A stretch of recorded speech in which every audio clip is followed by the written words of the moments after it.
Hello दोस्तों, मैं आज जिस मूवी को एक्सप्लेन करने वाला हूं वो है इट चैप्टर 2। आप इस वीडियो को पूरा जरूर देखें और काइंडली मेरे इस चैनल को सब्सक्राइब कर दें। आप लोग मेरी स्ट्रेंथ हैं। मूवी के शुरू में हम पिछली मूवी के सीन देखते हैं जिसमें बिल सब दोस्तों से वादा लेता है कि अगर कभी जोकर वापस आया तो हम भी वापस लौटेंगे और उसे खत्म कर देंगे। उसके बाद हम 27 साल बाद के सीन देखते हैं। डेयरी में मेला लगा होता है। वहाँ पर दो दोस्त भी मेला एंजॉय करने आए होते हैं। वहाँ पर उन्हें लड़के तंग करते हैं। वो दोनों दोस्त मेले से निकल कर ब्रिज वाली साइड चले जाते हैं। वो लड़के भी वहाँ पर आ जाते हैं। वो उनको मारते हैं और उनमें से एक को बुरी तरह जख्मी कर देते हैं। वो उसे ब्रिज से नीचे पानी में फेंक देते हैं। जब उसका दोस्त उसे बचाने लगता है तो वो देखता है कि जोकर उसे खा रहा होता है। वो उसका दिल निकाल कर खा जाता है। वहाँ बहुत सारे गुब्बारे होते हैं। वो गुब्बारे जब बढ़ते हैं तो जोकर और उसका दोस्त वहाँ पर नहीं होते। अगले सीन में हम माइक को देखते हैं। चूंकि 27 साल गुजर चुके होते हैं तो वो काफी बड़ा हो चुका होता है। उसे रेडियो में चलने वाली न्यूज से पता चलता है कि डेयरी ब्रिज पर हादसा हुआ है। वो जब वहाँ पर जाता है तो वो समझ जाता है कि ये जोकर का काम है और वो वापस आ चुका है। जोकर दीवार पर लिख जाता है कम होम।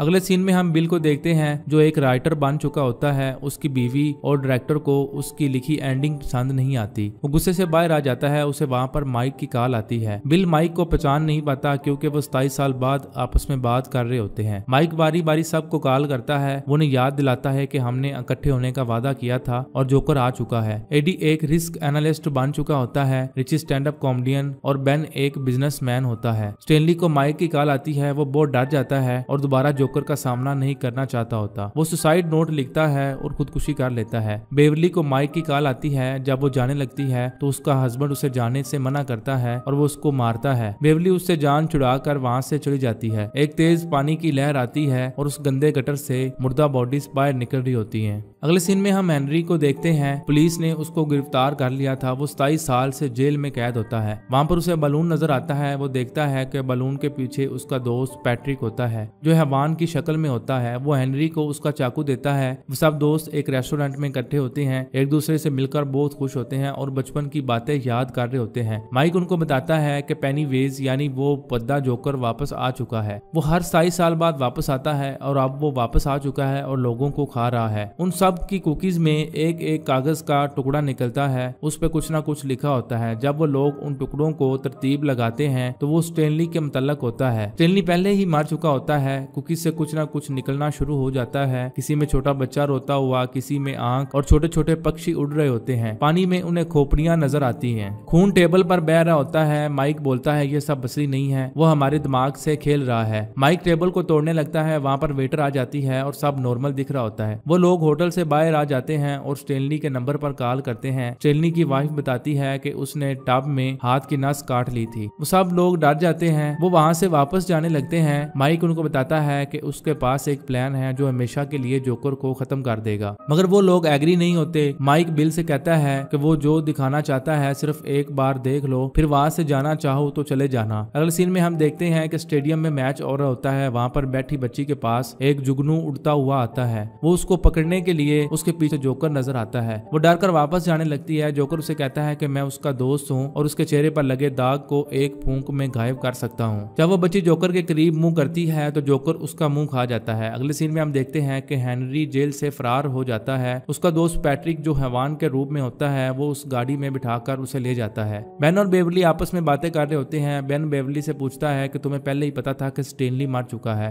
रिची और एडी वहां से जाने की मुकम्मल तैयारी कर चुके होते हैं। बेन बार बार बेवरली से पूछता है। बेवरली उन्हें बताती है कि मैंने उसे मरते हुए देखा है, मैंने हम सबको मरते हुए देखा है। माइक बिल को आदिवासियों की रस्म दिखाता है। ये रस्म उसको हमेशा हमेशा के लिए खत्म करने के लिए होती है। बिल इस बात की हामी भरता है कि वो माइक का साथ देगा, लेकिन इस रस्म के लिए उन्हें बाकियों की भी जरूरत होती है। माइक बिल से कहता है कि अगर तुम बाकियों से बात करोगे तो वो मान जाएंगे। बेवरली उन सबको बता रही होती है कि उसने हम में से हर एक को मरते हुए देखा है। वहाँ पर बिल भी आ जाता है। वो बताता है कि बेवरली को ये सब डेड लाइट्स की वजह से दिखता है। जोकर ने उसे अपने मुंह से रोशनी निकाल कर दिखाई थी। बेवरली वो सब देख सकती है जो हम नहीं देख सकते। माइक उनसे कहता है कि वो आदिवासियों के कबीले की रस्म से हम जोकर को मार सकते हैं। रिची उससे कहता है कि हम यहाँ से भाग जाते हैं। वो हर 27 साल बाद आता है। जब वो दोबारा आएगा तब देखा जाएगा। बेवरली उसे कहती है कि यह मुमकिन नहीं है, तब तक हम सब मारे जाएंगे। बिल उनसे कहता है कि वो आदिवासियों की रस्म देख चुका है, यही एक रास्ता है। वो सब लोग बेन की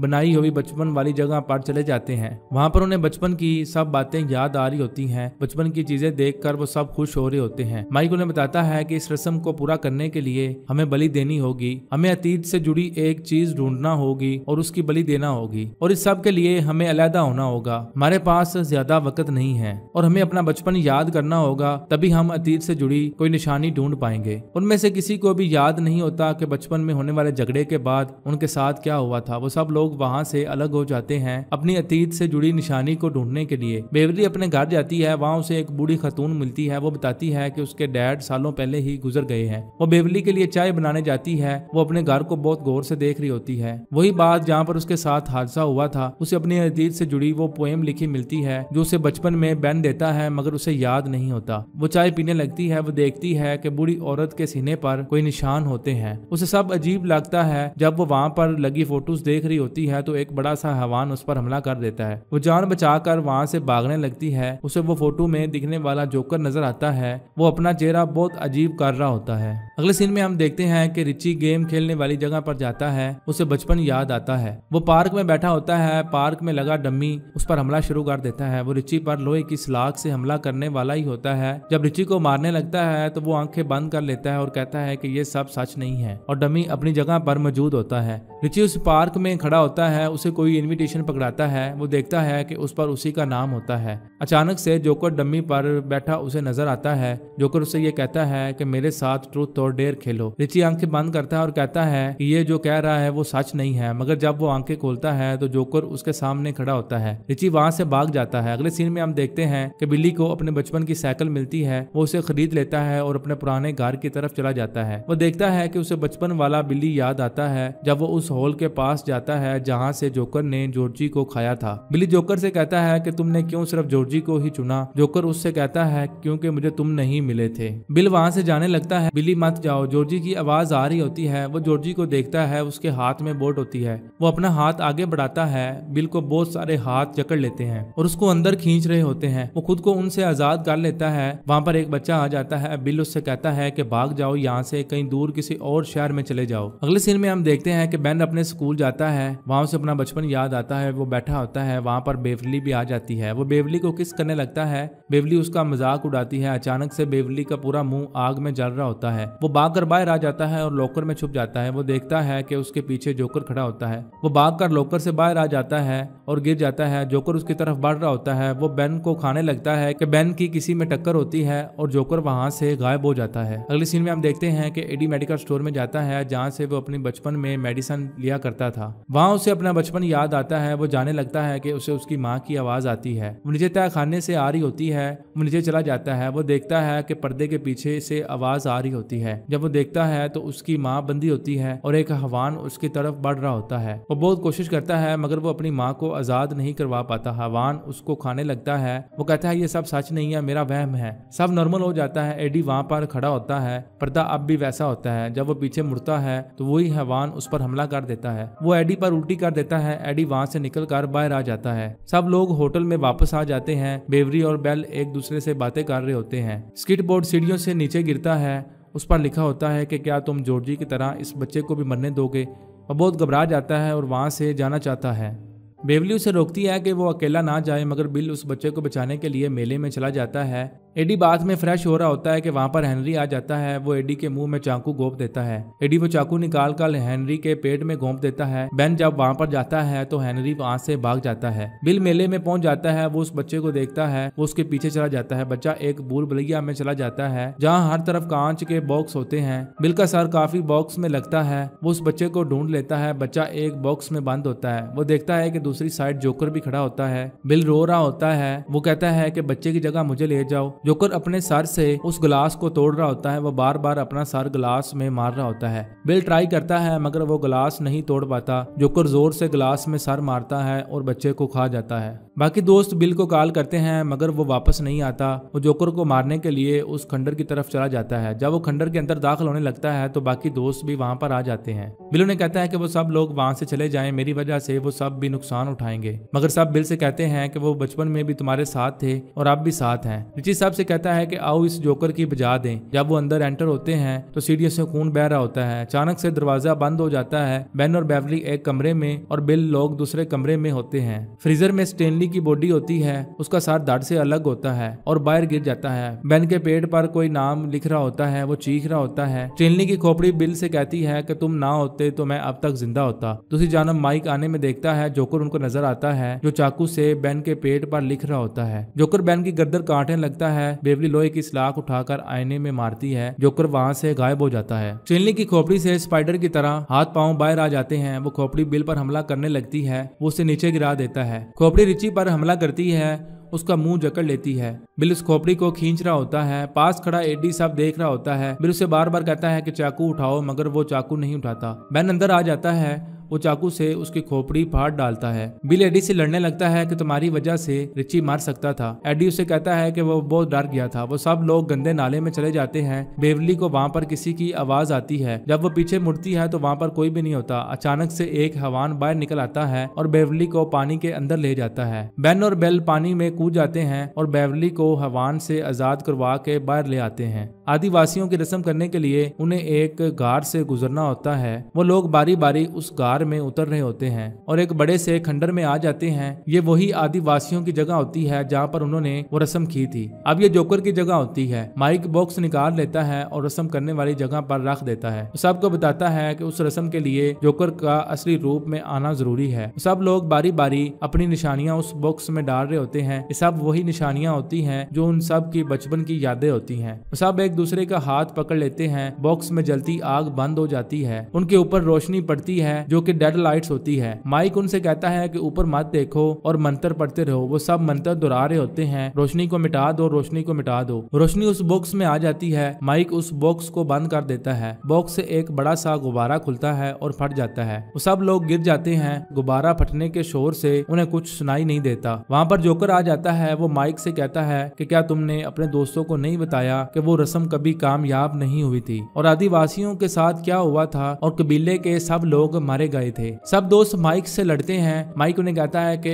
उसे बस कुछ ऐसी चीज चाहिए थी जिस पर हम यकीन कर सके कि हम जोकर को मार सकते हैं। जोकर बहुत बड़ा हो जाता है। उसके स्पाइडर की तरह बड़े बड़े हाथ पांव होते हैं। वो अपने हाथ को तेजधार तलवार में बदल लेता है और माइक को मारने लगता है। बिल माइक को गिरा देता है और वो बाहर से भागने लगते हैं। जोकर उनके पीछे होता है। बिल पानी में गिर जाता है। उसे वहाँ पर एक होल नजर आता है। वो वहाँ से बाहर निकल आता है। एडी और डिची के सामने 3 दरवाजे होते हैं। जोकर का हाथ उन तक पहुँचने वाला ही होता है। दरवाजे पर सेम वैसा लिखा होता है, नॉट स्कैरी ऑल है, स्कैरी, वेरी स्कैरी। बेवरली और बेन उड़ते हुए एक दूसरे से दूर गिरते हैं। बेवरली एक बात में कैद होती है। एडी और रिची उन दरवाजों में से वेरी स्कैरी को ओपन करते हैं। उनमें धड़ कटा चलकर आ रहा होता है। वो दरवाजा बंद कर देते हैं। फिर वो दूसरा दरवाजा ओपन करते हैं। उनमें डॉग खड़ा होता है। वो डॉग हैवान की शक्ल ले लेता है। उस दरवाजे को बंद कर देते हैं और तीसरे दरवाजे में चले जाते हैं। अगले सीन में हम देखते हैं कि बिल जॉर्जी के बचपन के बिल को देख रहा होता है। जॉर्जी उसे कहता है कि तुम झूठे थे और मरना मुझे पड़ा। जॉर्जी बिल पर हमला करने लगता है और उसे पानी में खत्म कर देता है। बेवरली बात में कैद होती है। वो दरवाजा ओपन करना चाहती होती है मगर कर नहीं पाती। बात का दरवाजा बार बार शोर कर रहा होता है। तरह तरह के फेसेस बदल के बेवरली को बातें सुना रहे होते हैं। खून बात में आने लगता है। बेन भी एक कमरे में बंद होता है। कमरा मिट्टी से भरने लगता है। वो उस दलदल में फंस रहा होता है। जोकर वहाँ पर आ जाता है। वो बेन से कहता है कि तुम अकेले ही मरोगे। बेन बेवरली को बुला रहा होता है। खून पूरे बात में भरने लगता है। बेवरली का बाप दरवाजे पर होता है। बेन बेवरली से कहता है कि तुम ध्यान ना दो। बेवरली दरवाजे को लात मारती है। वो दोनों मरने वाले होते हैं। बेन उसे पोएम सुनाता है। बेवरली बेन को देख रही होती है। वो एक दूसरे का हाथ पकड़ते हैं और वो भूल भुलैया से बाहर निकल आते हैं। जोकर की चाल से बच जाते हैं। बिल को बचपन का बिल मारने लगता है। बिल उससे पिस्तौल छीन कर उस पर फायर कर देता है और पानी से बाहर निकल आता है। अगले सीन में हम देखते हैं कि रिची जोकर को गुस्सा दिलाता है। जोकर रिची को डेड लाइट्स दिखाता है और वो हवा में तैर रहा होता है। एडी सलाख उठाकर जोकर के मुंह के आर पार कर देता है। रिची नीचे गिर जाता है। एडी उसे बताता है कि उसने जोकर को मार दिया है। जोकर हाथ लंबा करके एडी के आर पार कर देता है और उसको हवा में लहरा के दूर फेंक देता है। सब लोग भागकर एडी के पास आ जाते हैं। एडी बहुत सीरियस कंडीशन में होता है। जोकर बार बार उन्हें बाहर बुला रहा होता है। वो बहुत बड़ा होता है और वो सुरंग के अंदर नहीं आ पाता। बेवरली उनसे कहती है कि जोकर को हमारा पीछा करने के लिए उसे छोटा होना होगा और जब वो छोटा होगा तो हम उसे आसानी से मार सकते हैं। वो लोग भागकर सुरंग में जाने लगते हैं मगर जोकर उनके सामने आ जाता है। बेवली उससे कहती है कि जोकर को छोटा करने के लिए हमें उसे छोटा फील कराना होगा। माइक जोकर से कहता है कि तुम बहुत छोटे हो, तुम सिर्फ एक जोकर हो। बेवली उसे कहती है कि तुम बड़े जोकर हो। वो लोग बार बार जोकर को छोटा फील करवा रहे होते हैं। जोकर अपने साइज में कम होने लगता है। जोकर बार बार चेहरे बदल रहा होता है और सबसे दूर भाग रहा होता है। वो बहुत छोटा हो जाता है कि टांग उखाड़ देता है। जोकर बहुत छोटा हो जाता है और एक बच्चे के साइज का हो जाता है, ऐसा बच्चा जो बेजान और कमजोर हो। माइक जोकर का दिल बाहर निकाल लेता है और सब लोग उस दिल को दबा देते हैं। जोकर की वहां पर मौत हो जाती है। वो लोग एडी को देखते हैं मगर वो मर चुका होता है। वो खंडर गिरने वाला होता है। वो लोग भागकर बाहर आ जाते हैं। उन्होंने जोकर को मार दिया होता है। वो लोग बीच पर नहा रहे होते हैं और एडी को मिस कर रहे होते हैं। सब दोस्त अपने अपने काम पर लग जाते हैं। उन सब को स्ट्रेलनी की लिखी सुसाइड नोट मिलती है जिसमें वो लिखता है कि अगर मैं ऐसा ना करता तो तुम सब लोग कभी इकट्ठे नहीं होते और कभी जोकर को मार ना पाते। उसका ये कदम उठाना तुम सबको इकट्ठा करना था। मूवी का यहाँ पर एंड होता है। दोस्तों, आप सब लोगों ने बताना है कि आपको कैसी लगी।